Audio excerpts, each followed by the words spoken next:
Yes, pale Msimbazi mambo yamekuwa moto kweli, ambapo baadhi ya wachezaji hawajajumuishwa na hawajawasili kambini, akiwemo Elie Mpanzu Kibisawala pamoja na Jean Charles Ahoua bado hajafika pale kambini kuelekea Zanzibar kwenye Mapinduzi Cup. Lakini nakukumbusha kwanza, subscribe kama hujasubscribe, na kukumbusha sana kitu cha msingi sana, usipitwe na michezo ya AFCON, kwa sababu ukisubscribe hapa utakuwa live, utachukua na kusikia na kutazama pia mechi zote ambazo zinaendelea hasa kwenye hatua hii ya 16 bora kupitia channel hii ya Pick Media TZ.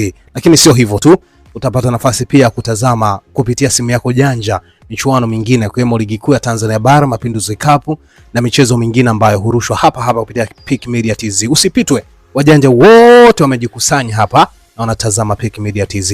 Lakini nakukumbusha kwamba Kibisawala pamoja na Jean Charles Ahoua tayari wao hawajapata hiyo nafasi ya kuelekea Zanzibar. Pengine ni mbinu ya kivita kwamba pengine mechi itakapokuwa ama michuano itakapokuwa mitamu zaidi ama itakapokolea zaidi, huenda akaenda kuongeza nguvu kule Msimbazi. Haijamaanisha kwamba ameagwa rasmi, hapana, lakini tetesi zilikuwepo kwamba Jean Charles Ahoua hajaongeza mkataba mpya na Elie Mpanzu Kibisawala yeye bado ana mkataba na Simba, lakini alikuwa inahitajika na timu zingine ikiwemo Young Africans. Je, mambo yatakuwaje? Ni swala la kusubiri, swala la muda, lakini kwa sasa kwenye michezo ni hapo. Na kukumbusha subscribe, like, lakini share. Mimi ni Charles Fabian. Hii ni Pick Media TZ.